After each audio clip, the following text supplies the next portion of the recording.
Olá, amados irmãos e irmãs, com muita alegria nos reunimos hoje no dia 29 de setembro. Hoje é domingo, dia do Senhor. Vamos vivenciar o 26º domingo do tempo comum. Possamos abrir o nosso coração para a acolhida da palavra de Deus, amados irmãos e irmãs, e dentro, sobretudo, da temática do Evangelho de hoje, possamos suplicar que o Senhor nos ajude, primeiramente, a acolher todos os irmãos e irmãs que, mesmo que talvez não façam parte do nosso convívio, procuram seguir o Senhor, e, por outro lado, que possamos nos afastar de todo e qualquer tipo de escândalo que, sobretudo, prive os nossos irmãos e irmãs de viverem uma fé autêntica e genuína. Que o Senhor nos ajude, nos conceda esta graça. Você que está chegando agora ao canal do YouTube de nossa paróquia, eu te convido a se inscrever, a deixar o seu like, o seu comentário, a compartilhar esse vídeo com alguém que você conheça, para que o Evangelho de nosso Senhor Jesus Cristo alcance mais corações. Iniciemos este momento em nome do Pai, do Filho e do Espírito Santo. Amém. A graça e a paz de nosso Senhor Jesus Cristo, o amor do Pai e a comunhão do Espírito Santo esteja sempre convosco. Bendito seja Deus que nos reuniu no amor de Cristo. Amados irmãos e irmãs, o Evangelho de hoje se encontra em São Marcos, capítulo 9, versículos de 38 a 43, depois o versículo 45. Pula mais um versículo, dos versículos 47 a 48. O Senhor esteja convosco, Ele está no meio de nós. Proclamação do Evangelho de Jesus Cristo segundo Marcos. Glória a vós, Senhor. Naquele tempo, João disse a Jesus: Mestre, vimos um homem expulsar demônios em teu nome, mas nós o proibimos porque ele não nos segue. Jesus disse: Não o proibais, pois ninguém faz milagres em meu nome para depois falar mal de mim. Quem não é contra nós é a nosso favor. Em verdade vos digo, quem vos der a beber um copo de água, porque sois de Cristo, não ficará sem receber a sua recompensa. E se alguém escandalizar um destes pequeninos que creem, melhor seria que fosse jogado no mar com uma pedra de moinho amarrado no pescoço. Se tua mão te leva a pecar, corta-a. É melhor entrar na vida sem uma das mãos do que, tendo as duas, ir para o inferno, para o fogo que nunca se apaga. Se teu pé te leva a pecar, corta-o. É melhor entrar na vida sem um dos pés do que, tendo os dois, ser jogado no inferno. Se teu olho te leva a pecar, arranca-o. É melhor entrar no reino de Deus com um só olho do que, tendo os dois, ser jogado no inferno, onde o verme deles não morre e o fogo não se apaga. Palavra da salvação. Glória a vós, Senhor. Amados irmãos e irmãs, a primeira leitura que hoje a Igreja nos concede a graça de refletir se encontra no livro dos Números, capítulo 11, versículos de 25 a 29. É um episódio em que o Senhor fala com Moisés e retira dele um pouco do espírito que Moisés já possuía, e dá aos 70 anciões. Assim que repousa sobre eles o Espírito, eles colocam-se a profetizar. Diante disto, 2 residentes da comunidade ficam angustiados. Eles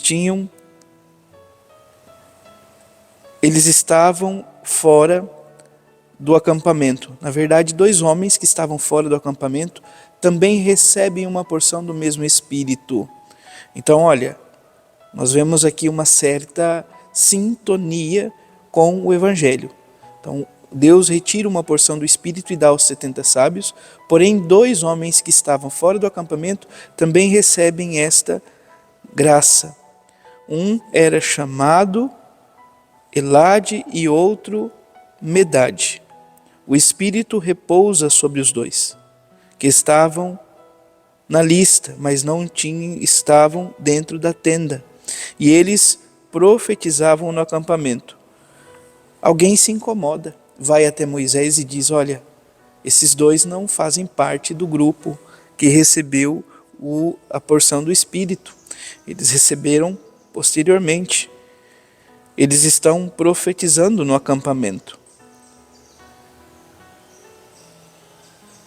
Quem fala isso é o pequeno Josué, que posteriormente vai então dar continuidade no caminho no lugar de Moisés.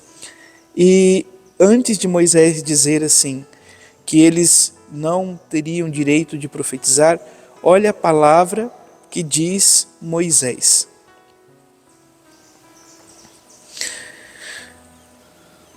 Ele diz assim: quem dera que todo o povo do Senhor fosse profeta e que o Senhor lhes concedesse o seu Espírito. Todo o povo pudesse falar em nome do Senhor por uma porção do Espírito. Claro, hoje, sobretudo nós, que somos cristãos, católicos, sobretudo, cremos e professamos que o Espírito é derramado sobre a nossa vida já no primeiro instante, a partir do santo batismo.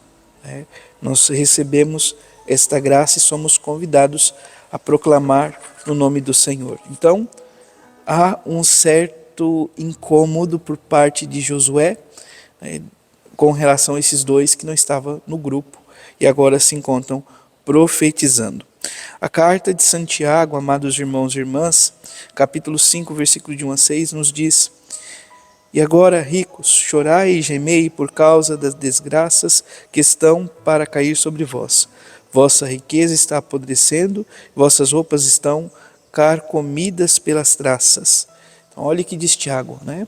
Então, todo aquele que se apega às coisas desta vida, né, que tem todas as esperanças nas coisas passageiras, né, tende a cair nesse desespero, a esta angústia, esse choro, né, desesperador. Por quê?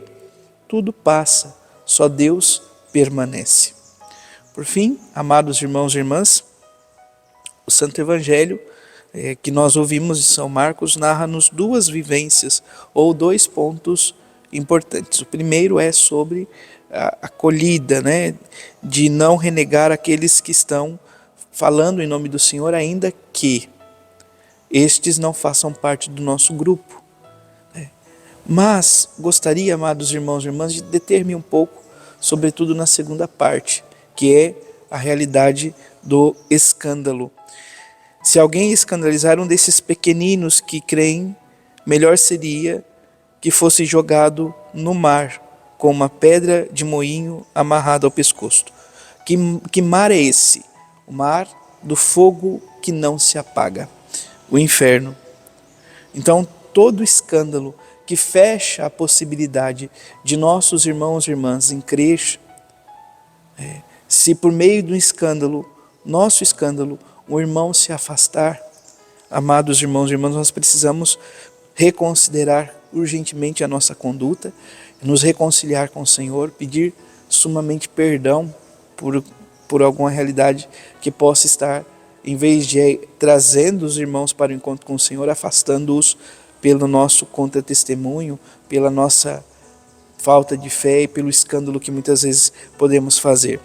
Qual seria o remédio para que nós não caiamos nesta realidade de escândalo, onde que precisamos cortar uma mão ou cortar um pé, tirar um olho? Então, entenda, o Senhor não está pedindo para que possamos mutilar-nos fisicamente, mas que possamos estipar da nossa vida essas realidades que nos levam ao pecado.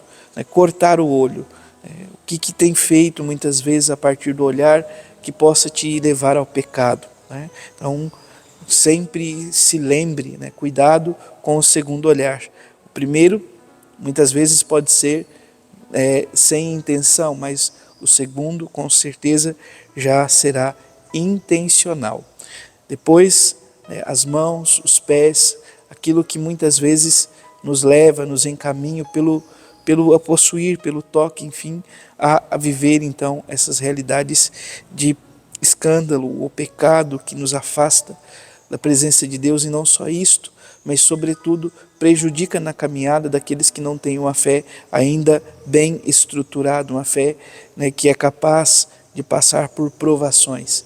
Que o Senhor nos ajude, nos conceda esta graça para que não possamos incorrer em escândalos, mas que antes de tudo possamos ser dignas testemunhas do seu amor na vida de todos aqueles que Ele mesmo nos confiou. Louvado seja nosso Senhor Jesus Cristo, para sempre seja louvado. Abençoe-vos o Deus Todo-Poderoso, em nome do Pai, do Filho e do Espírito Santo. Amém. Graça e paz.